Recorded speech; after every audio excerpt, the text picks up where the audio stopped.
आपका स्वागत है। भूत प्रेत पिशाच और शैतानों की रोमांचक कहानियां आपको इस चैनल पर सुनने को मिलती हैं। अगर आपको ऐसी ही वीडियोस देखना पसंद है तो हमारे इस चैनल को सब्सक्राइब करना ना भूलें। मेरा नाम आर्यन है और मैं गुजरात के जामनगर शहर का रहने वाला हूँ। पेशे से मैं एक बिजनेसमैन हूँ, या कहूँ बिजनेसमैन का बेटा। मेरे पिता यहाँ के बहुत बड़े बिजनेसमैन हैं और मुझे काम करने की जरूरत नहीं पड़ती। भले ही मेरे पिता अब भी मुझे कहते हैं कि काम में हाथ बटाया करो, ये सब कुछ तुम्हारा ही तो है। लेकिन मुझे बचपन से ही पुरानी चीजों से लगाव था। मैं पुरानी चीजें इकट्ठा किया करता था। एंटीक चीजें घर में भरी पड़ी थी, फिर भी मैं नई नई चीजें लेकर आता। मेरे पिता कहा करते थे, पुरानी चीजों को इकट्ठा क्यों करते हो? और फिर एक दिन मुझे महसूस हुआ ये मेरी गलती थी। मैं 13 साल का था जब घर में एक पुरानी पेंटिंग लेकर आया था। एक औरत के नाचते हुए नृत्य दृश्य उसमें कैद थे। मैं उस पेंटिंग को निहार रहा था, लेकिन मेरे घर वालों को वो डरावनी लग रही थी। उसका चेहरा तो देखो कितना डरावना है। मैंने अपने पिता को कहा, नाच रही है तो एक्सप्रेशन वैसे ही, ऐसा चित्र बनाया गया है। नीचे कोई भी पेंटर के सिग्नेचर नहीं थे। उस पेंटिंग में से रात के वक्त आवाजें आ रही थी। घर वाले डर रहे और मैं बहुत उत्साहित हुआ था। पूरी रात उस पेंटिंग के आसपास रहा और मैंने महसूस किया वो लड़की हिल रही है। पेंटिंग के अंदर कोई चीज हिलती नहीं, लेकिन लड़की हिल रही थी। आवाजें आ रही, गुनगुनाने की आवाजें। मैं डरा नहीं, बिल्कुल नहीं डरा। लेकिन मेरे पिता ने कह दिया, ऐसी शापित चीजों को घर में नहीं रखना, फेंक दो। मेरे पिता ने उस पेंटिंग को बाहर फेंका था। फिर मैंने अपने पिता को कहा, कहीं और घर खरीदते हैं, कोई पुराना घर, फैक्ट्री, जहां पर मैं पुरानी चीजों को संभाल कर रख पाऊं। मेरे पिता ने कहा, ये पुरानी चीजों को इकट्ठा क्यों करते रहते हो? मैंने कहा, ये मेरा शौक है जो अब आदत बन चुकी है। एक बड़ा वेयर हाउस खरीदा गया था, जिसे मैंने एक घर का रूप दिया और वहां पर एंटीक चीजों को रखने लगा। जब मैं 19 साल का था, मेरे पिता को बिजनेस में बहुत बड़ा घाटा पड़ा था। हमें पैसों की जरूरत थी। मेरे पिता ने कहा, तुमने जो पुरानी चीजों को इकट्ठा किया है उसे क्या बेचा जा सकता है? मैंने कुछ चीजों को बेचा था और यकीन कीजिए वो एंटीक चीजें इतनी महंगी बिकी थी कि सारा घाटा पूरा हो गया और सभी चीजों को बेचने की जरूरत तक नहीं पड़ी। ना उस पेंटिंग को बेचने की जरूरत पड़ी। तब मुझे महसूस हुआ था लोग पुरानी चीजों को खरीदना चाहते हैं और मेरा शौक, मेरा बिजनेस बन गया। मैं पुरानी चीजों को खरीदता, संभाल कर रखता। लेकिन जब मैं 21 साल का था, मुझे एक छोटी मटकी मिली थी और उस मटकी के अंदर राख थी। आप उस राख को नदी में बहा दो या कहीं भी फेंक दो, मटकी को घर में रखो, फिर से अपने आप उसमें राख आ जाती थी। लेकिन अगर 10 दिन से ज्यादा उस मटकी को घर में रखे रहो, घर से आवाजें आने लगती। एक काला साया घर में घूमने लगता। मैं उसके बारे में जानना चाहता था। मैं पुजारी जी से मिलने के लिए गया और पुजारी जी ने कहा कि वो मटका शापित है, उसे तोड़ दो और नदी में बहा दो। मैं ऐसा करना नहीं चाहता था। मैं जानना चाहता था आखिर क्या है उसमें और उस पेंटिंग में भी क्या है। तो मुझे लगा मुझे सीखना होगा। अमीर तो मैं था, तांत्रिक, बाबा, हर तरह के लोग जो इसके बारे में जानते थे, मैं उनसे जानकारी जुटाता, किताब में लिखता। भूत क्या है, प्रेत क्या है, डायने, चुड़ैले, हर तरह की जानकारी मैं जुटाता चला गया और शायद ऐसी जानकारी कोई और जुटा नहीं रहा होगा जो मैं जुटा पा रहा था। धीरे धीरे लगाव होने लगा इन चीजों से। वो जो मटकी थी राख से भरी हुई, उसमें से एक साया निकलता था और वो साया हमें नुकसान नहीं पहुंचाता, लेकिन उस मटकी के इर्द गिर्द रहता है जिससे लोग डरते हैं। अब उस साये को मैं कंट्रोल कर सकता था। अगर मटकी पर कुछ लिखो, साया वैसा करता, लेकिन अपनी हद में रहकर। यानी कहीं जाने को कहूं तो वो साया वहां पर चला जाता, किसी को डराने के लिए कहूं तो वो साया उसे डराता। उसके बाद उस पेंटिंग का राज भी मैंने सुलझाया। वो पेंटिंग श्रापित थी। जब उस औरत को मारा गया जिसकी पेंटिंग बनाई गई, तो उसके खून का इस्तेमाल उस पेंटिंग में किया गया, जिस कारण उसकी आत्मा उससे जुड़ गई और रात के वक्त उसकी आत्मा उस पेंटिंग के अंदर नाचने की कोशिश किया करती थी, वो आवाजें लगाया करती थी। मैंने उस औरत की प्रेत आत्मा से बात भी की थी। मैंने सारी जानकारी जुटा रखी थी, भूतों से कैसे बात करनी है, कितने भूत खतरनाक होते हैं, कितने नहीं होते, चुड़ैलें क्या कर सकती हैं, डायनें क्या होती हैं। भले ही कुछ ऐसी ताकतें थी जिनसे मैं मिल नहीं पाया था, लेकिन 30 साल की उम्र होते होते मैंने लगभग हर तरह की ताकत को महसूस कर लिया था। मुझे एक ऐसी कुल्हाड़ी मिली थी जो चुड़ैल के पेड़ को काट सकती थी। उस कुल्हाड़ी को जिस भी पेड़ पर मारो, अगर उससे खून निकलना शुरू हो जाए तो समझ लो उस पेड़ के ऊपर एक चुड़ैल का वास है। ऐसे मैंने एक चुड़ैल को एक पेड़ से आजाद किया था, भले ही उसमें मैं मरते मरते बचा था। आप भी सोचकर देखिए, कोई घर भूतिया है, कोई चीज शापित है, आप क्या करेंगे? घर को बेच देंगे, शापित चीज को खुद से दूर कर देंगे, फेंक देंगे। मैं उल्टा किया करता था।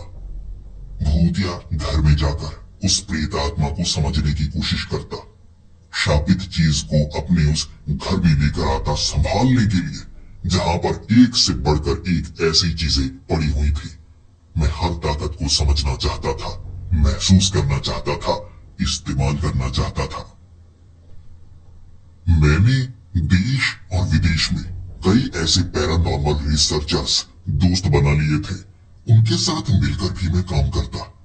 डायन के बारे में जानने के लिए मुझे एक विदेशी रिसर्चर से मदद मांगनी पड़ी। फ्लोरिडा जंगलों में एक ऐसी डायन रहती थी जो लोगों पर काला जादू करती, और वहां ज्यादातर लोग सोए हुए ही पाए जाते। कई दिनों तक वो सोते ही रहते। मैं जब उनके साथ वहां पर गया था, पहली बार डायन को महसूस किया और पता लगा डायन इंसान ही होती है। उनके पास ऐसी ताकत होती है कि वो खुद को मारकर चुड़ैल भी बना सकती है, लेकिन दोबारा जिंदा होने के लिए फिर से उन्हें एक शरीर चाहिए होता है। ऐसे कई डायनें कई 100 साल तक जिंदा रह सकती हैं, लेकिन डायनें जादू का इस्तेमाल जवान रहने के लिए करती हैं। वहां पर उस डायन को पकड़ा था और सरकारी मदद के जरिए उसे जेल तक पहुंचाया गया। भले ही वो बदला नहीं लेना चाहती थी, क्योंकि उसने भी गलतियां की थी और उसने माना उसे ऐसी ही सजा मिलनी चाहिए थी, लेकिन डायन का पहली बार मैंने सामना किया था। अपने उन साथियों के साथ और रिसर्च की। ऐसे मेरी उम्र 35 साल तक हो गई और अब मैं मानने लगा था कि मैं हर एक ताकत का सामना कर सकता हूँ, लेकिन कुछ रहस्य ऐसे हैं जिन्हें सुलझाना बड़ा मुश्किल होता है। और ऐसा ही एक रहस्य जब मेरे सामने आया था, मैं समझ नहीं पा रहा था कि मुझे क्या करना है। राजस्थान से मुझे किसी ने ये जानकारी दी थी कि वहां पर रेगिस्तानी इलाके के नीचे कुछ खंडहर पाए गए हैं, और ऐसी पुरानी जगह पर ऐसी चीजें मिलती हैं जो बड़ी काम की होती हैं, एंटीक चीजें। और ऐसी एंटीक चीजें मुझे हमेशा से चाहिए होती हैं। अगर सरकार को पता लगा, वो इस पर रिसर्च शुरू कर सकती है और उससे मुझे नुकसान होगा। तो वहां पर मैं पहुंच गया। अमीर था, इसीलिए आसपास की पूरी जगह को रातों रात खरीद सकता था। मैंने खरीदा, फिर उसके नीचे खुदाई शुरू कर दी। कुछ ऐसा मिलेगा जो काम का होगा, ये सोचकर 10 दिनों का इंतजार किया था। और नीचे वाले खंडहरों में एक ऐसा कमरा था जिसने सबको हैरान किया। एक बड़ा चौड़ा कमरा था, चारों तरफ से काले पत्थर से बंद। पहले तो काले पत्थर को तोड़ा गया, उसके नीचे से सफेद संगमरमर निकली। अब सफेद संगमरमर से भी उसे बंद किया गया था। सफेद संगमरमर को तोड़ा गया तो बीच में काली मिट्टी को सुखाया गया था और आग में जलाकर छोटी छोटी ईंटों को बनाया गया। अजीब से रंग की वो ईंटें थी। उन्हें हटाने के बाद बीच में गली हुई लकड़ी मिली, लेकिन ये लाल चंदन की लकड़ी थी।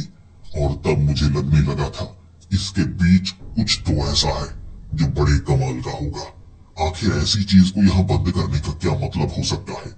या तो कोई प्राचीन शापित चीज होगी, या इतनी कीमती होगी कि इतिहास बदल सकती है। उस लकड़ी को काटने के बाद, मिट्टी के हिस्सों को साफ करने के बाद, अंदर से एक चमकदार सोने का बक्सा मिला था बेहद ही छोटा, लेकिन एक सोने के बक्से को इतनी सिक्योरिटी में छिपाया नहीं गया होगा।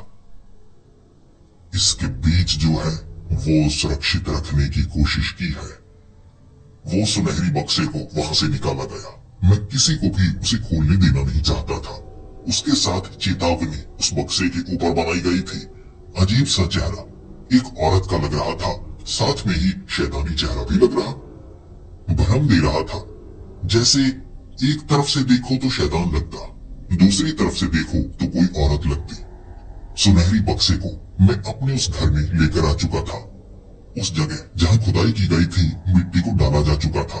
लगभग 2 दिन लगे मिट्टी डालने में और वहां पर सारे सबूत मिटाए जा चुके थे।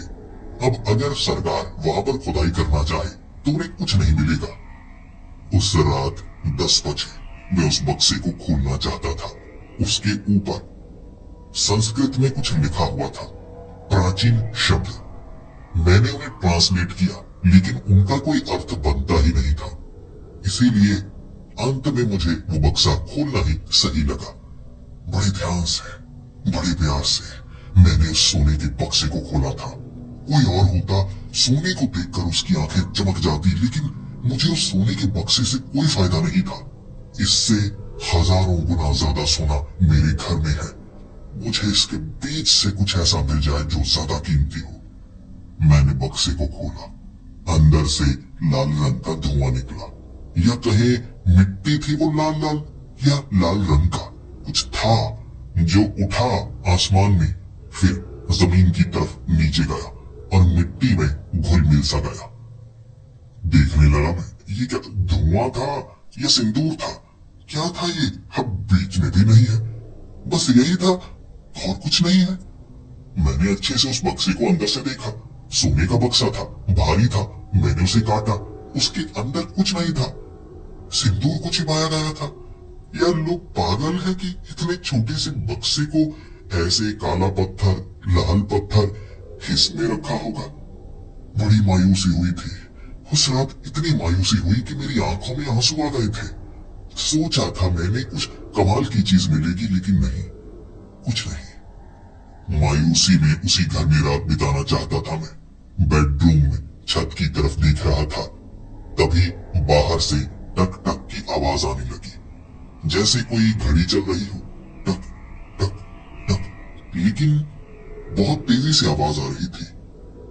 जब घड़ी की सुई टक टक करती है तो हर 1 सेकंड में 1 टक की आवाज आती है, लेकिन ये बहुत तेजी से आ रही आवाज थी। यहाँ पर कई घड़ियां भी रखी हुई हैं, उनकी भी हल्की हल्की आवाज आती रहती है, लेकिन ये आवाज बिल्कुल अलग थी। मैं देखना चाहता था ये आवाज कहां से आ रही है। मैं उठा, देखने के लिए गया। मैं इधर झांकने लगा, उधर झांकने लगा। यहीं से आवाज आ रही थी, लेकिन मैं जिस भी दिशा में जाता हर बार लगता आवाज तो पीछे कहीं और से आ रही है। चारों दिशाओं में गया, लेकिन उस आवाज के बारे में पता नहीं लगा पाया। अगली सुबह मैंने सोच लिया था, बक्से को खोला है मैंने, कुछ ना कुछ तो उसके कारण हुआ है, लेकिन मैं एक और रात पक्का करना चाहता था, उस बक्से को वहीं रखे हुए। अगली रात फिर से टक टक की आवाज दोबारा सुनना चाहता था, लेकिन इस बार कोई टक टक की आवाज नहीं हुई। मुझे एक औरत के गाने की आवाज सुनाई देने लगी, गुनगुनाने की आवाज। शब्द साफ नहीं थे, लेकिन महसूस हो रहा था कि इसी वेयर हाउस में कोई गा रहा है। एक तो ये घर वेयर हाउस है बहुत बड़ा। फिर से मैं हर कोने में गया, इस बार फिर से उसी तरह। जब मैं दाईं तरफ जाता तो लगता आवाज बाईं तरफ से आ रही है, मैं बाईं तरफ जाता तो लगता आवाज दाईं तरफ से आ रही है। यहाँ कुछ भी ऐसा नहीं है जो इस तरह गुनगुनाने की आवाज निकाले। मैं शक में था, लेकिन 2 घंटे पूरी कोशिश करने के बाद भी वो गुनगुनाने की आवाज बंद नहीं हुई और अंत में मैं उस बक्से के पास गया। उस बक्से पर कान लगाकर सुनने लगा। वो आवाज बक्से से नहीं आ रही थी, किसी और चीज से आ रही थी, लेकिन मैं ढूंढ नहीं सकता था। पूरी रात गुनगुनाने की वो आवाज किसी को भी डरा सकती थी, लेकिन मुझे नहीं। मैं जान गया कोई रहस्यमय ताकत उससे जुड़ी है।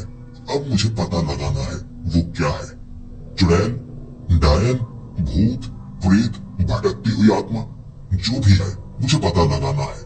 अगर उसे आजाद करना हुआ आजाद कर दूंगा, कोई काम की चीज हुई तो उसे इस्तेमाल में लेकर आऊंगा। अगर ये बक्सा शापित है तो इसे संभाल कर रखूंगा। हर रात इसी तरह गुनगुनाने की आवाज या टक टक की आवाज सच में किसी को भी डरा सकती है, और मुझे डरते हुए लोगों के चेहरे देखना बहुत ज्यादा पसंद है। अगले दिन मैंने अपने एक साथी को बुलाया और उसे कहा, यार इस बक्से पर टेस्ट करने हैं। रात के वक्त इस बक्से से ना औरत की आवाजें आती है। पहले तो ये पता करना है कि इसमें सच में कोई ताकत है या नहीं। इसमें मेरी मदद करेगा ना तू? मेरे दोस्त ने हामी भर दी थी। हम इकट्ठे कई बार काम किया करते थे। वो भी जैसे मैं काम करता वैसे वो करता। उसे भी पुरानी चीजें पसंद थी, लेकिन थोड़ा डरपोक था। अपने पास नहीं रखता था, मेरे पास रखता था, लेकिन जानकारी जुटाना उसे पसंद था। हमने उस खास लिक्विड को लिया जो किसी भी तरह की तरंगों को खुद में सोख सकता है। उस बक्से को अगर उस पानी में हम डालेंगे, अगर वो शापित है तो पानी काला हो जाएगा, क्योंकि उससे ऐसी तरंगे निकलेंगी जो आग पर हावी होने की कोशिश करेंगी, नकारात्मक तरंगे। बक्से को पानी में डाला गया। 3 घंटे हमने इंतजार किया। वोल्टेज को सही रखा था। जब बक्से को बाहर निकाला, पानी पूरी तरह से काला था। इससे ये साबित हो गया, ये बक्सा सिर्फ सोने का नहीं बना हुआ, इससे तरंगे निकल रही हैं। किसी न किसी तरह की काली ताकत इससे जुड़ी हुई है। जो आवाजें मैं रात को सुन रहा था वो इसी से आ रही हैं। ये तो पक्का हो गया। अब मैं इस बक्से को लेकर किसी ऐसी जगह पर जाना चाहता था जहां और कोई एंटीक चीज ना पड़ी हुई हो, क्योंकि वेयरहाउस में तो एक से बढ़कर एक एंटीक चीज है, शापित चीज है, और कई भूतों को तो बोतलों में बंद करके रखा हुआ है। मैं नहीं चाहता कि मैं गलती से किसी और पर इल्जाम लगाऊं। एक फार्म हाउस। 3 घंटे की ड्राइव करने के बाद जब मैं वहां पर पहुंचा था, मैं अकेला था और कोई नहीं, और मैं इस बक्से के साथ पूरी की पूरी रात बिताना चाहता था। डरता मैं किसी से नहीं था। मेरे पास हर तरह के गैजेट्स हैं ऐसी ताकतों पर काबू पाने के लिए। डर किस चीज का? रात को उस बक्से को टेबल पर रखा हुआ था। औरत के गुनगुनाने की वो आवाज में सुनना चाहता था, जानना चाहता था, उससे बात करना चाहता था।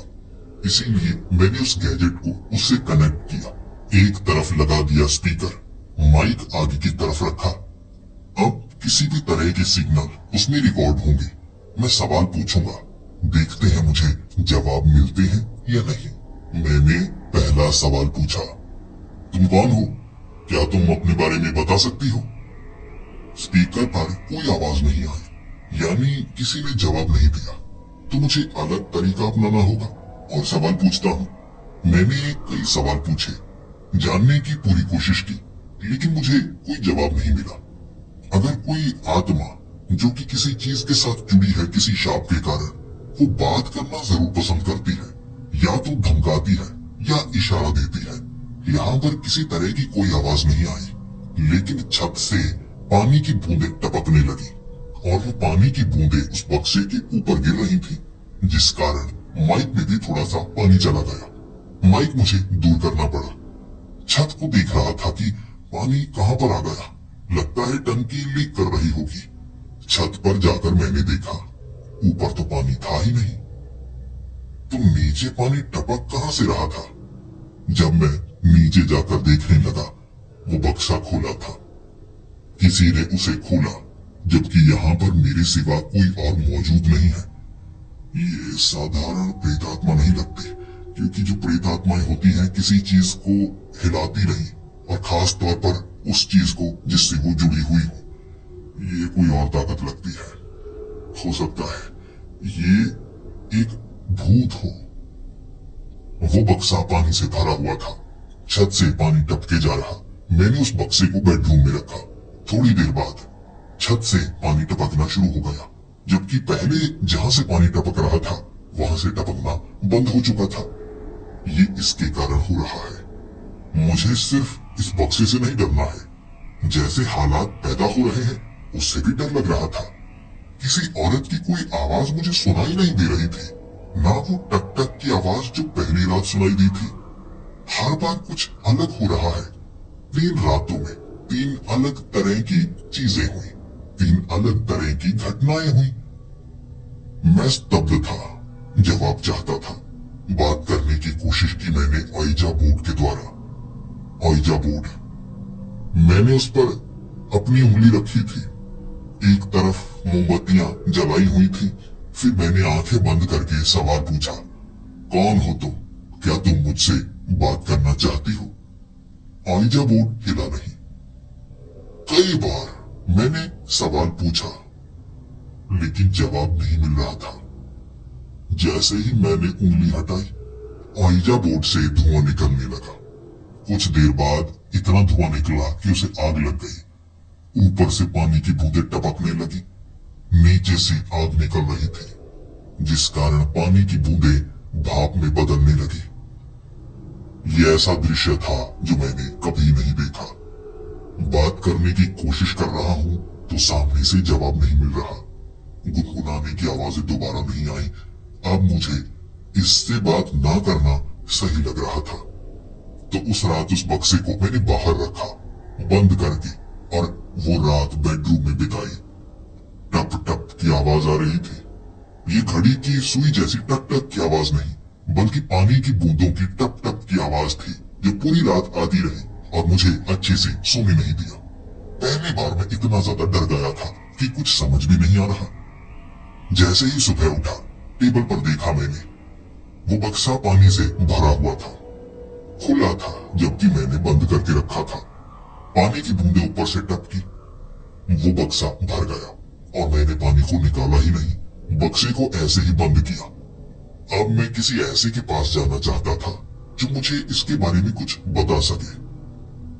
प्रोफेसर, मेरे कॉलेज के प्रोफेसर, जिनके शौक बिल्कुल मेरे जैसे हैं, लेकिन मैं कभी कभी उनसे बात करना पसंद करता हूँ।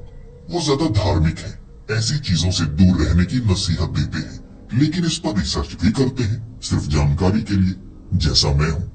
एक बार उनसे बात करता हूँ, शायद वो समझ पाए। क्योंकि मैंने अपने दोस्त से बात की है, वो डरपोक है। वो तो कह रहा है फेंक दे इसे, इससे पहले तेरे साथ कुछ बुरा हो जाए। मैं इस बक्से को लेकर प्रोफेसर के पास गया था। उनके घर में ही इस बक्से को लेकर चला गया और ये बक्सा पानी से भरा हुआ था।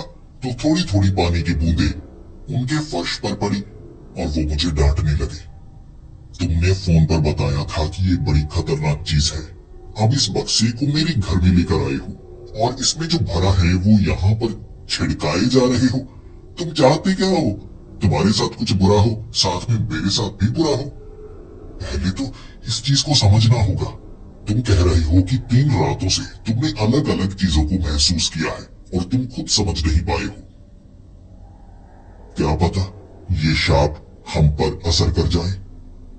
रात के वक्त प्रोफेसर उस बक्से को अच्छे से जांचना चाहते थे, महसूस करना चाहते थे क्या सच में इसमें कोई ऐसी ताकत है जिससे छत से पानी टपकने लगता है, आवाजें निकलने लगती हैं। और उस रात हमने मंत्रों का जाप किया था। सफेद कागज के ऊपर उस बक्से को रखा ताकि उसके प्रिंट्स उसके ऊपर आ सके। कैसी ताकत है, उसकी एक छवि सफेद कागज पर बनती है। प्रोफेसर ने कहा, ये मेरा तरीका है, इससे मैं जान पाता हूँ कि कितनी तगड़ी ताकत है या कमजोर ताकत है।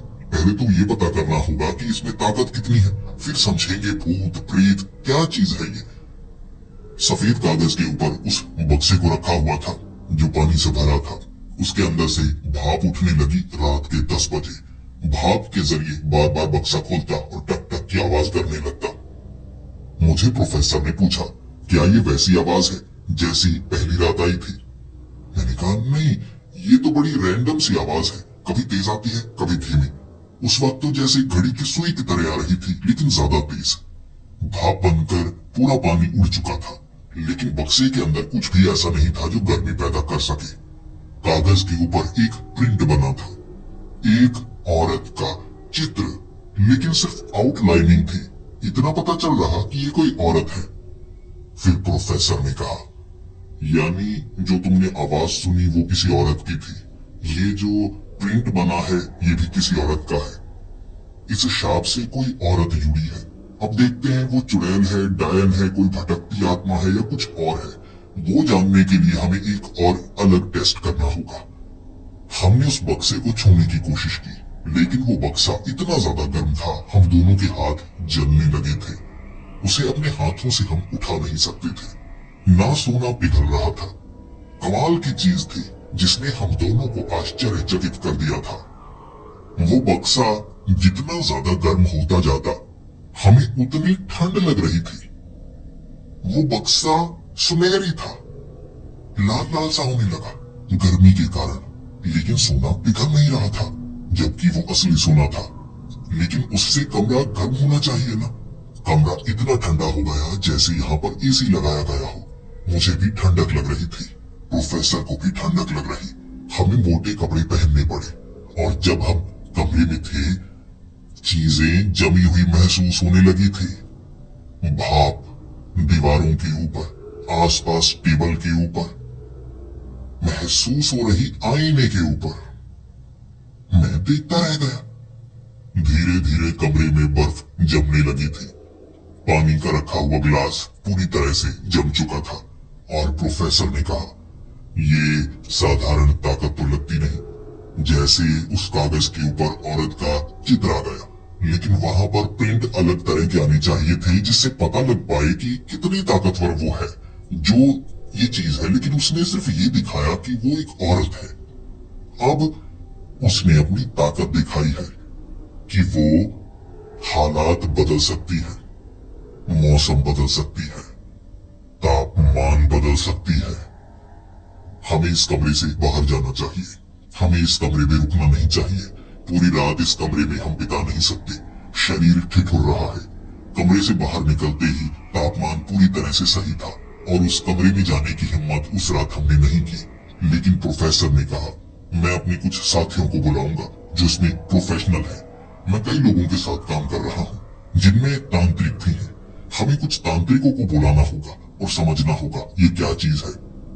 हमने भले ही जितना भी अध्ययन किया हो, लेकिन कुछ चीजें ऐसी हैं जो हमें नहीं पता। इसीलिए अगली रात हमने 2 तांत्रिकों को बुलाया। वो कमरा ठीक हो चुका था, और दिन के वक्त धीरे धीरे वो कमरा गर्म होने लगा और वो बक्सा ठंडा होने लगा। रात होते होते सब कुछ सामान्य था, लेकिन अंधेरा होने के बाद फिर से हालात बदलने लगे थे। उस बक्से के करीब जाते ही दिल की धड़कन तेज हो रही।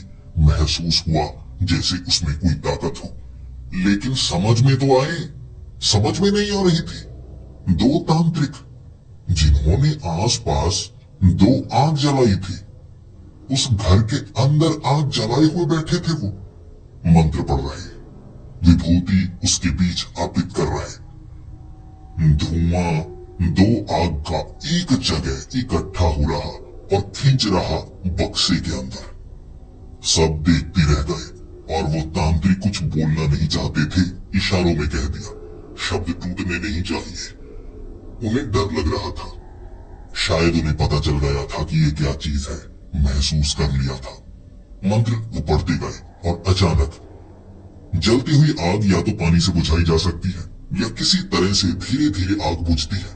एक झटके में आग नहीं बुझती, और लकड़ियां भी ठंडी नहीं होती। अचानक हवा का झोंका आया। दोनों जगह लगाई गई आग बुझ चुकी थी। लकड़ी का कोयला नहीं बना था, बल्कि लकड़ी बिल्कुल सूखी हुई लग रही, जैसे उस पर आग लगाई न गई हो। तांत्रिक हड़बड़ा कर उठे थे। फिर उस कमरे से बाहर आए और उस कमरे को बंद करने के लिए कहा, और फिर एक ही सवाल पूछा दोनों ने एक साथ, इस बक्से को सबसे पहले किसने खोला? मैंने कहा, मैंने खोला था। उन्होंने कहा, इसके अंदर क्या था? मैंने कहा, लाल सा धुआं था जैसे सिंदूर हो, लेकिन खींचने पर हवा में उड़ा था। तब उन तांत्रिकों ने कहा था, ये तुम्हारी सबसे बड़ी गलती थी। ये कोई प्रेत आत्मा या भटकती हुई आत्मा नहीं है। ये एक डायन है, लेकिन उस डायन ने अपना शरीर इस बक्से में अर्पित किया है। हमें खुद नहीं पता एक डायन ने ऐसा कैसे किया। ये कोई श्राप नहीं है, लेकिन वो डायन ही ये बक्सा बन चुकी है। वो इससे जुड़ी हुई है, लेकिन वो यहाँ पर मौजूद ना होते हुए भी यहाँ पर मौजूद है। हमने जितनी साधनाएं की है, हमें समझ में नहीं आ रहा उसे कैसे रोका जाए। इसलिए इस बक्से को खुद से दूर कर दो। लेकिन तुमने इस बक्से को खोला है। हो सकता है ये बक्सा अब तुमसे जुड़ा हो और ये तुमसे दूर ना हो। तुम कोशिश करते रहना इस डायन से दूरी बनाने की। तुम्हें ढूंढना होगा और हम नहीं जानते ऐसा कैसे करना है। हमारे पास इतना अनुभव नहीं। किसी और को ढूंढो जिसके पास अनुभव हो और जल्दी से जल्दी ऐसा करो। ये डायन हर रात कुछ अलग करेगी, क्योंकि हम ऐसा महसूस कर पा रहे थे जैसे वो यहाँ पर मौजूद नहीं है, वो कहीं और है, जैसे फंसी हुई है। लेकिन उसके बावजूद भी वो अपने शरीर के साथ यहाँ पर मौजूद है। अब ये दो शब्द विरोधाभासी हैं। या तो कोई मौजूद होता है या नहीं होता। वो दोनों जगह सही है। तुम्हें ढूंढना होगा कैसे। मुझे प्रोफेसर ने कहा था इस बक्से को फेंक दो। ये कहकर वो जा चुके थे। मैं उस घर में अकेला था। मुझे लगा मुझे इस पर अध्ययन अकेले करना होगा। अब तक मुझे नुकसान तो हुआ नहीं है और वो तांत्रिक भी सही से कुछ समझ नहीं पाए, तो मैं समझूंगा और सबसे आगे निकल सकता हूँ। उस रात उस बक्से के साथ उस घर में मैं बिल्कुल अकेला था।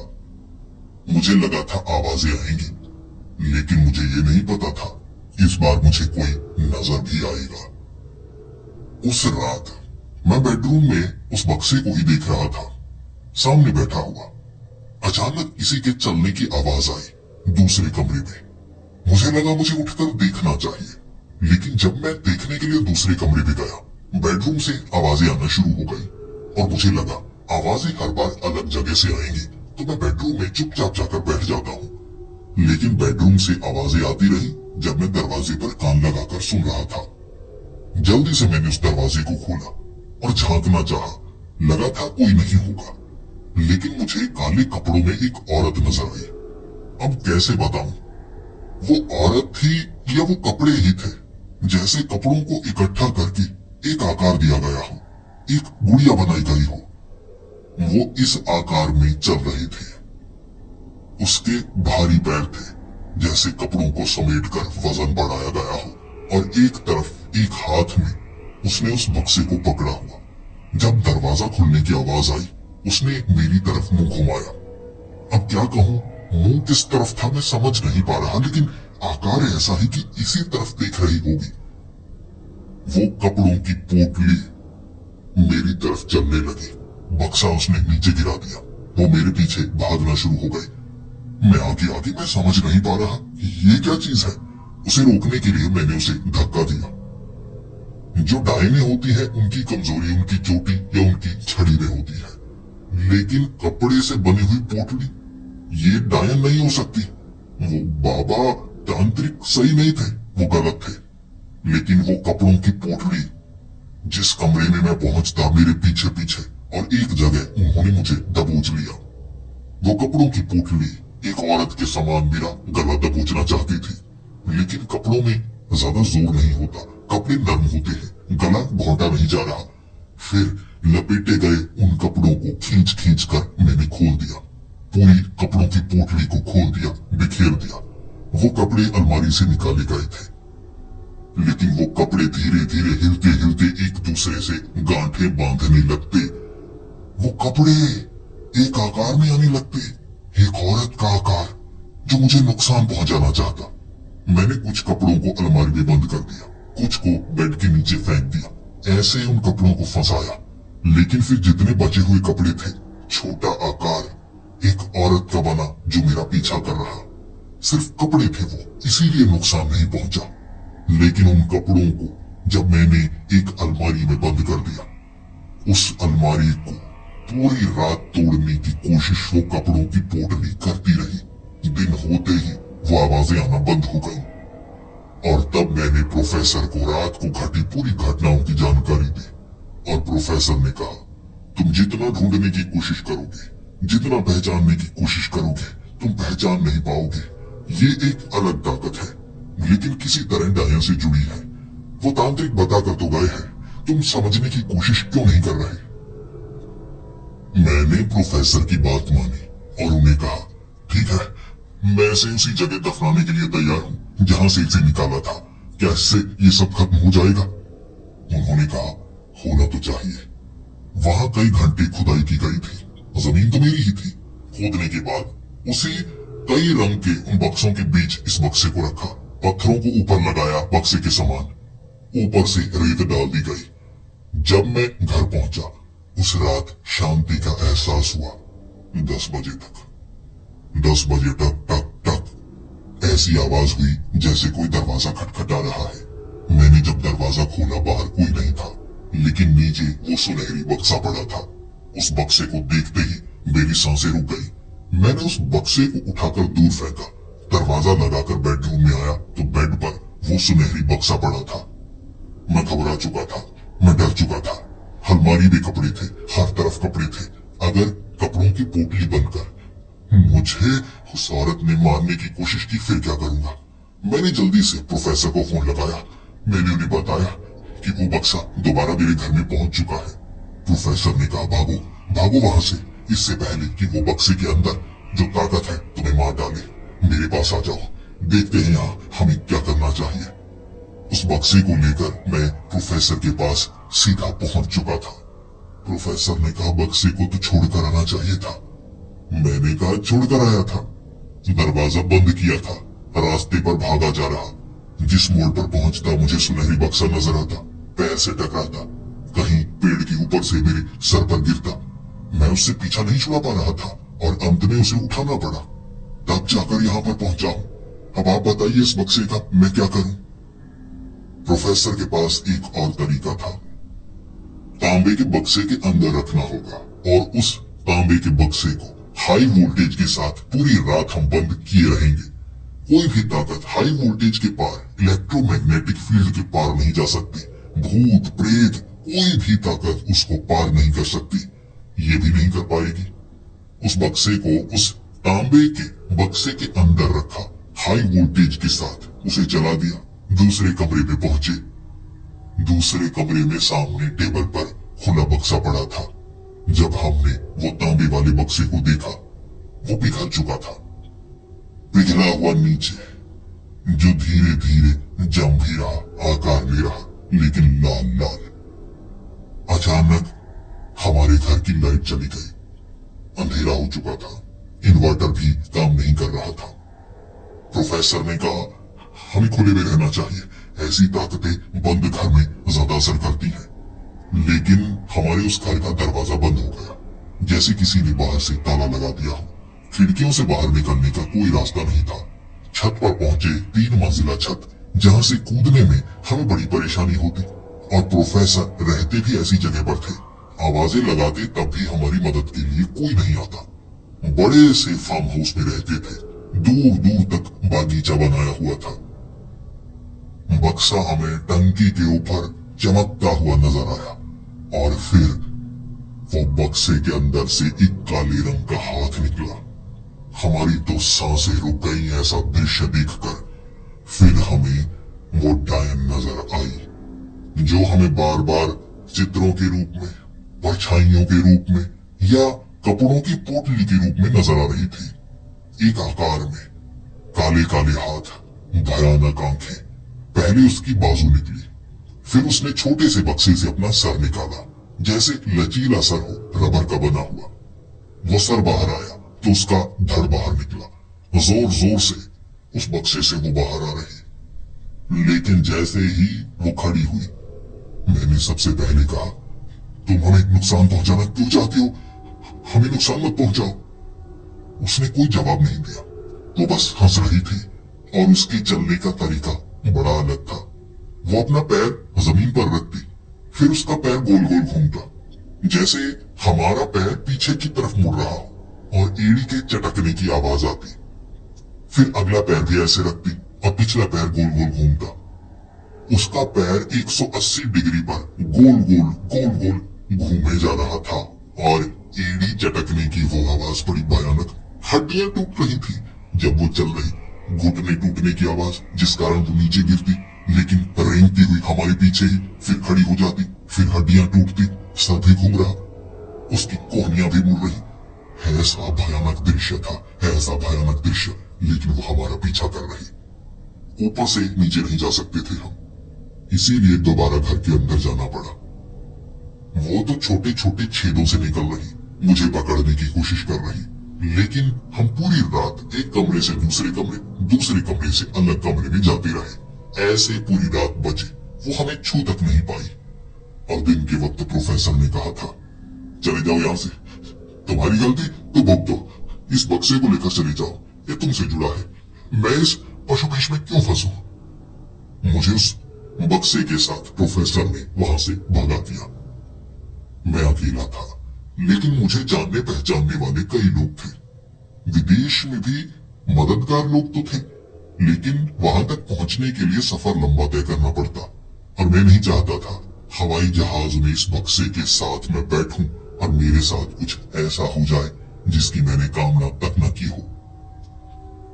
मैंने फोन पर अपने उन साथियों से बात की और हर किसी का यही कहना था, काली ताकतें हम पर हावी होने की कोशिश करती हैं, हमें उन्हें खुद पर हावी नहीं होने देना है। उनका कोई ना कोई राज होता है, कोई ना कोई कमजोरी होती है, हमें उनकी कमजोरी पर वार करना पड़ता है। तुम्हें उस डायन की कमजोरी ढूंढनी होगी, उसका सामना करना होगा, उससे डरना नहीं है। वो बक्सा तुम्हारे साथ जुड़ा है तो उसका सामना करो, उसे अपने बिल्कुल सामने ही रखो। घर में मैं अकेला था, बक्से को सामने रखे हुए। 10 बजे का वक्त हो चुका था और मैं कह रहा था, मुझे दिखाओ, दिखाओ अपनी ताकत, बताओ आखिर तुम मुझसे चाहती क्या हो? क्या सिर्फ मुझे मारना चाहती हो? लेकिन अगर मारना चाहती हो, कम से कम ये तो बताओ मेरी गलती क्या है? क्या इसे छूना मेरी गलती थी या इसे खोलना मेरी गलती थी? मुझे सवालों के जवाब तो दो। मैं उससे सवाल कर रहा था, अचानक आंखों के सामने अंधेरा सा आने लगा। ऐसा लगा जैसे मैं गिर रहा हूं, लेकिन किसी ने मुझे अपनी गोद में उठाया हुआ है। कोई 10 सेकंड के लिए ही मैं बेहोश हुआ था। आंखों के सामने अंधेरा रहा, जैसे कोई उठाकर मुझे वहां से कहीं और ले गया हो। जब मेरी आंखें खुली, मैं अंधेरे में रेगिस्तान के बीचों बीच था, रेत के बिल्कुल बीचों बीच, और दूर दूर तक कोई नहीं। एक पत्थर के ऊपर रखा हुआ वो सुनहरी बक्सा। आसपास में देखने लगा, ये क्या है? मैं सपने में हूं। मैंने अपनी चूंटी काटी, मैं सपने में नहीं था, लेकिन कोई मुझे उठाकर रेगिस्तान के बिल्कुल बीचों बीच ले आया। उसके बाद एक तरफ मुझे एक डरावना नजर आया।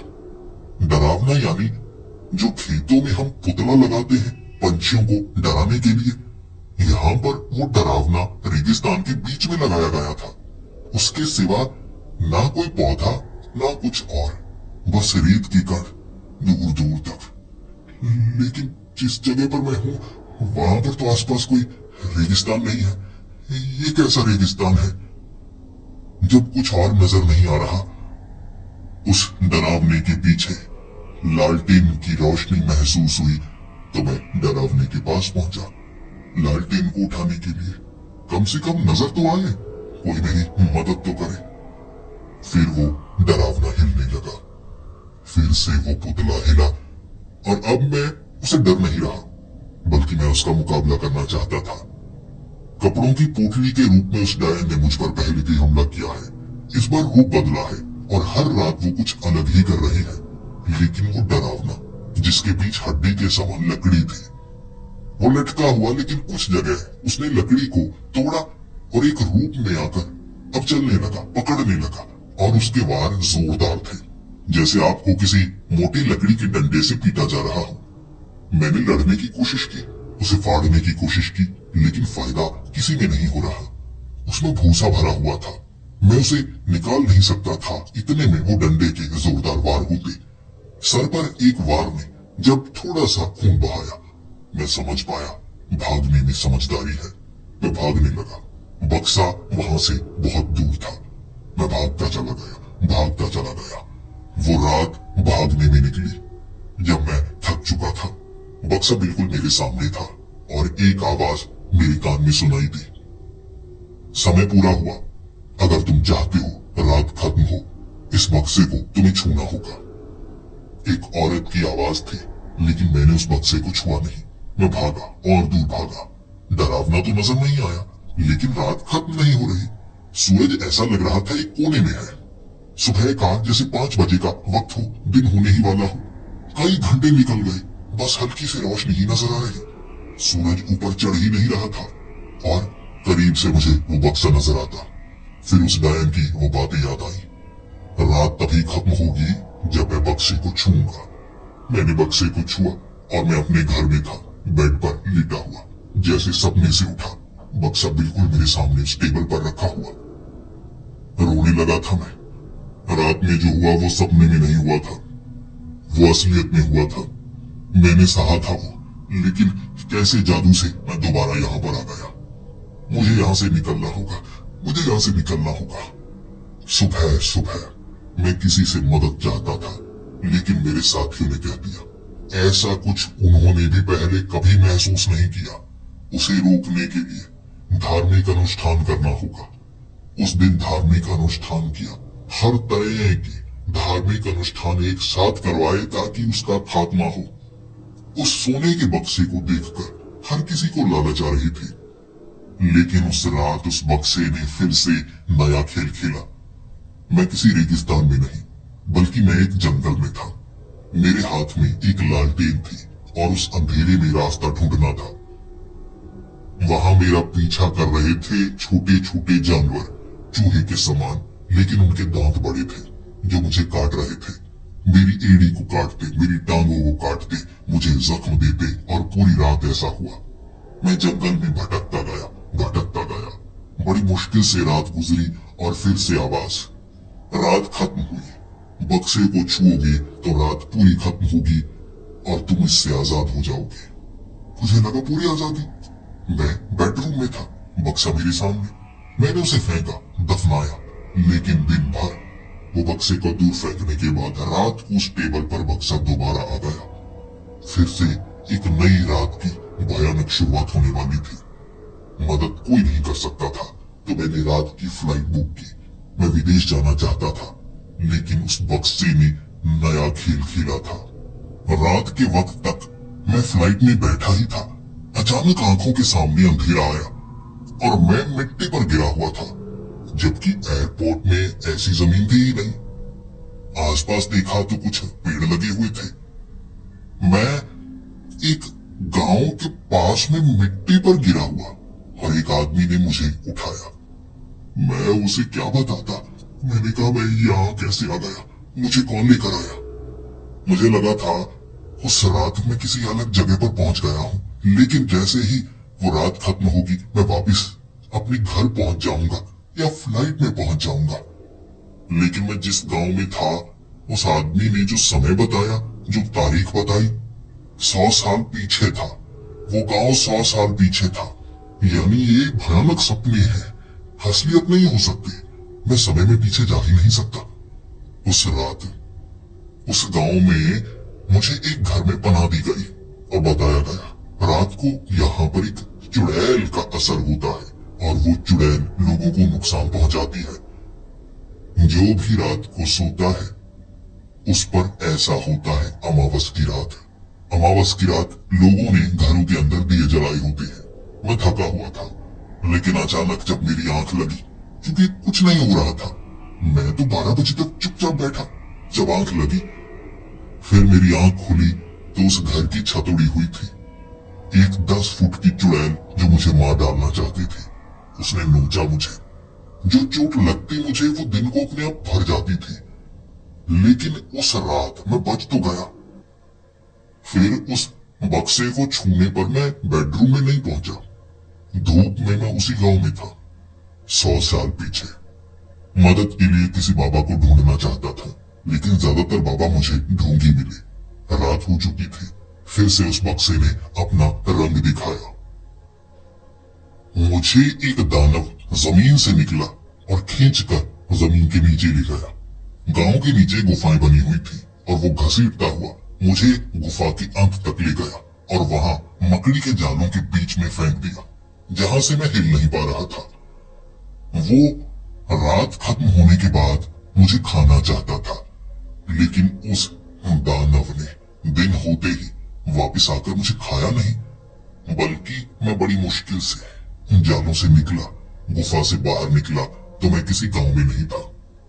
मैं पहाड़ी इलाके में, जहां ठंड बहुत ज्यादा थी, लेकिन ये समझ से बाहर था, एक जगह से निकलकर मैं दूसरी जगह में कैसे आ रहा हूँ, और ये कैसी डायन है, कैसी ताकत है ये कैसा बक्सा है, मुझसे दूर भी नहीं होता। उन पहाड़ों में रात के वक्त सफेद दानव देखा मैंने, जो कच्चा मांस खाता था। कई जानवरों को खाया उसने। अब जख्म भर नहीं रहे थे, बड़ी मुश्किल से बचा, जख्मी था, लेकिन वो रात भी खत्म हुई। और अगले दिन के वक्त बचने की कोशिशें नाकाम रही। रात के वक्त फिर से मैं एक अलग जगह पर था। मैं एक ऐसे टापू पर था जो चारों तरफ से समंदर से घिरा हुआ, और ज्यादा बड़ा टापू भी नहीं। वहां पानी से निकलकर मुर्दे आते थे। वो मुर्दे नोचने की कोशिश करते, बिल्कुल ज़ॉम्बी की तरह, मुझे पकड़ने की कोशिश, और मैं खुद को बचाना चाहता था। मैंने एक बाड़ा बनाया, चारों तरफ फट्टों को लगाया, जो भी सामान वहां पर पड़ा था वो लगाया, उनसे बचा, रात गुजारी, और धूप में वो दोबारा पानी में चले गए। लेकिन पूरा दिन मैं टापू पर सोच रहा कि अगली रात भी ऐसा ही होगा। लेकिन कमाल की बात, अगली रात फिर से वैसा हुआ। मुझे लगा मैं इस टापू पर हमेशा के लिए तो नहीं फंस जाऊंगा। पूरी रात फिर से बचने की कोशिश, और अगली रात हालात बदल गए। जब मुझे लगता था एक ऐसी घटना होगी जो मैं पहचान सकता हूं, तब सब कुछ अलग होता। अब मुझे लगा था कि बिल्कुल वैसा ही हर बार होता रहेगा, तो फिर से सब कुछ बदल गया। ऐसा ही कई बार हुआ। मैं अलग अलग जगह पर जाता रहा, दिन गुजारता, और रात को भयानक जीव मुझ पर हमला करते। डायन, चुड़ैल, अलग अलग रूप में, और उस रात मैंने हार मानी थी। जब एक डायन हाथ में छड़ लिए मुझे अपना शिकार बनाना चाहती थी, मैं घुटनों पर आ गया और कहने लगा, बस और नहीं सहा जाता, मारना चाहती हो तो मार दो। वो मुस्कुराती हुई मेरी तरफ देखकर कहने लगी, कहना क्या चाहते हो? तुम मरना क्यों चाहते हो? एक बार लड़ने की कोशिश तो करो, फिर तो मैं मारूंगी। मैंने कहा, नहीं, मैं इतनी बार लड़ चुका हूं, इतनी रातें गुजार चुका हूं। तुम मुझे अलग अलग रूप में मारना चाहती हो ना, अब मैं कबूल करता हूं, मार डालो मुझे। उस डायन ने मुझसे सवाल पूछा, कहना क्या चाहते हो? क्या तुम्हारे साथ बुरा हो रहा है? कहीं और फंसे हो तब यहाँ आए हो? और मैंने उसे पूरी घटना बताई। उसने मुझ पर वार नहीं किया, बल्कि उस पूरी घटना को सुना, और फिर मुस्कुराती हुई कहने लगी, आखिरकार मैंने समय में अपने रूप को बना लिया।